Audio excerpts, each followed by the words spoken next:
Thursday? We need a huge crowd Thursday night to pack Coleman Coliseum at 6 p.m. as we take on a really good Houston team in the Sweet 16 of the WNIT. Tickets are just $5.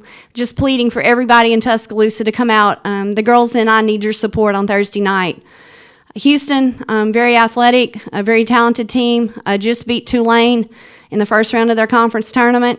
We played them here early in November. They're a much improved basketball team, as we feel we are. I think it's going to be a great matchup, and we're just excited for the opportunity. We'll start with Ashley. Go ahead, Ashley. Hi, Coach. You talked about it earlier in your opening statement, but how excited is the team to be back in Coleman Coliseum after playing on the road for so long? Well, we played, against a conference champion that's won 24 games at Troy, one of the toughest environments in the country to play. And then we go on the road, Tulane, another really, really ruckus crowd, crazy environment against a really good team that's won 20-plus games. So I think our players are really excited for the opportunity just to be at home. We feel like that, it's been amazing just to witness the toughness and togetherness and the fight this team has had on the road. And, my challenge to them is to bring that same fight, toughness, and grit home, and let's defend our home court. Max. Yeah. 6 of your last 7 games has been against a team you've previously played in the season. Just what challenges come with a stretch like that? Well, I think a lot of challenges come with it, but I think also that there are a lot of benefits that come with it. What did we do well the first time, and then what do we need to do better the second time, and how do we learn from the first experience? When you look at maybe a Georgia where we weren't so successful and blew a big lead there and then get them in the conference tournament. You look at Tennessee where we went there early in conference play and then get them at home. This team seems to always respond. Last night with the Tulane experience. My challenge to them, though, is to understand that the success we had against Houston the first time doesn't guarantee, it doesn't give you anything. Everything in this life is earned. And the game, the game is not going to give us anything. We're going to have to go out and earn it against, again, a much improved Houston team. I can't emphasize that enough. So we always seem to respond to second chance opportunities, or we have as of late, and I hope our team will do that again on Thursday. Richard.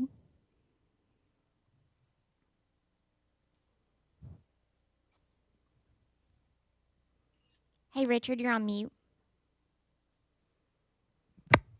Sorry there.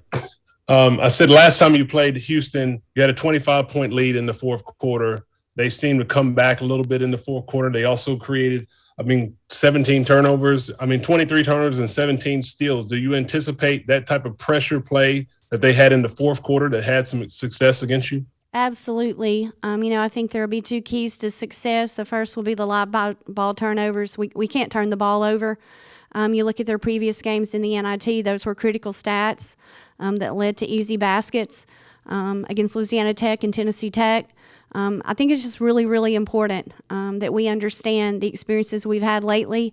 We didn't do a really good job against Troy. We know they're going to come in here and pressure us. We know we're going to have to take care of the ball.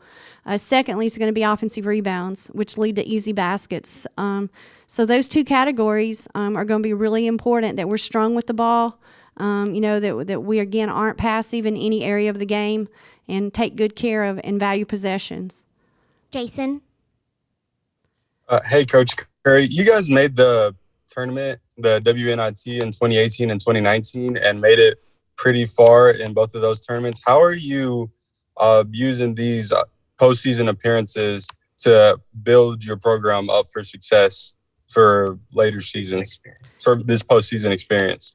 I think to have lost the 66% of our scoring a year ago, we didn't have the January that we wanted. And I'll say about that was completely out of our control. We were 29 days without our whole team.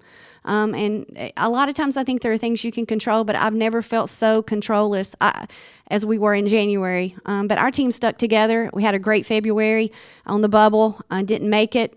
So what do you do? What's your response going to be? Your response is going to be to, be thankful for the opportunity to continue to play and represent this program the right way and get better and let this vault us into a really special season next year.